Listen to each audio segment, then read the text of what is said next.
در جماعت دهاتی به نام وایسفینو واسه دهه پلوانو بود. ساکنانش لولیان میباشند. در دوره سلسله برنامه لولی به این دهه تشریف آورده. این نوبت این گزارش ما و موضوع زنان و اویله بخشیده می شود. برنامه رو از این اویله شروع میکنیم. نادیده گرفتم نقض اینه نادیده گرفتم لیکن نقض میبینم شکرانه 5 فرزند دارم نقض میبینم اکن 5 تا دارم شکر کلین دارم نوسه دارم نه شکر رمضان دخترم اشیا میتیم ای مرده کم یگان گندگی نمیبینم مرده کم آدم خوبه یگان تری زلال نمیکنه ای کجای سومشه چیزشه برای دستوپیم دمیتن گلجهان خلاصова قهرمان گزارش ما بوداری 5 فرزند میباشد. خوشدامن و بیبی است. روز یکشنبه گشت نمیرود. در خانه با کارهای روزگارداری مشغول میشوند.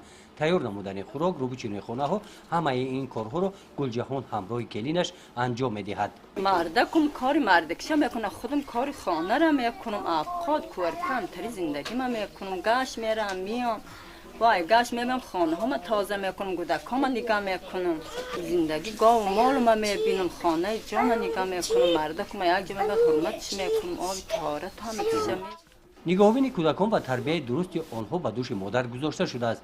شکم سری کودکان هم مادرشان میباشد.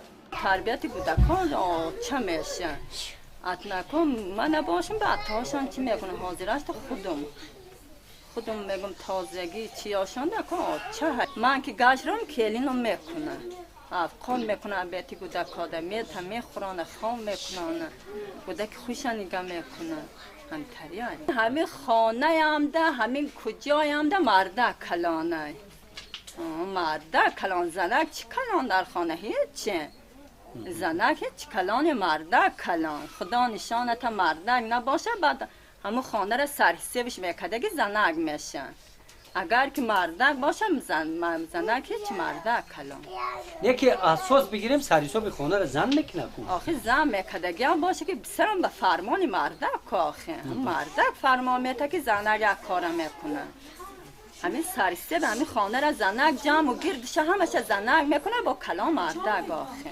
از روی نقل گلجهان در حیات اویله‌داری لولیان زنان موقع خاصه دارند. این را بختلو میرزوی مشاهده نموده است. او مدت 8 سال دیرکتور مکتب لولیان کار کرده است. در اویلو در قسم اویلو موقع اساسی را زن میبازد چون که همون مبلغی که جمع میکنن در دست زنها است. بعد بسیاری اویلوها مردها همون با چرواداری مشغولند گو میگیرن تربیت میکنن انا زنها گشت کرده آمده همون زندگی اویله را پیش میبرن چی گپی که زن میگه همون کار میشود خیلی وقتی که مبلغ در دست زن بودن اون رولی اساسی رو مبلغ بوز میکنه در این حولی گلجهان تنها نیست. همراهی او 6 کلین زندگی میکنند. خوشدامنشان 84 ساله است. کلین ها همه او را گوش میکنند. بین کلین ها همدیگر فهمی است.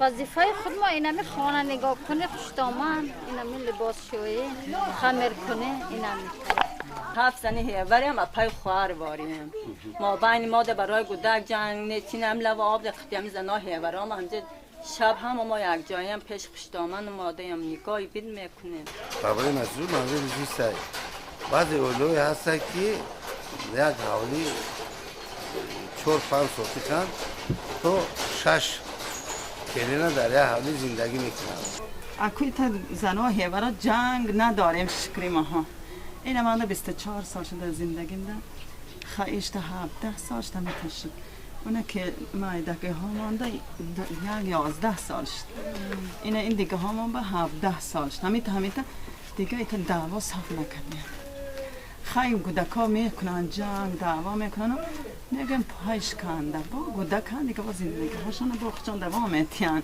ما دیگه در پای گودک ها نیستیم خیلی اکو یک گیزله شبه میزنه گیزله نشبه با همتری مهربانی میکنه همه مردک همتری وقتی یک جا آمد گیزله شبه زنه کمتری زاره چی کنن گیزله کش ای سرش میرن اگر که مردک هم به سرش های تاسه نه بعد میسن آخی مردک پیش از گلجهان سرویناز کلینی کلانی است. در 16 سالگیش شوهر کرده است. در سن 42 سالگیش شوهرش از عالم گذشت. از این مصیبت سخت اندوهگین می باشد. زنان لولی میگویند که مرد در خانه ستون خانه حساب می‌یابد. وقتی مردم 24 سال زندگی کردم یکم در موبایل من جنگ نبود. در حیات آنها میگفت که در حیات شما میگفت که تو کجا میره یا خانه که بان خش تبار میره. مرد که خوب داشت زندگی خوب داشت.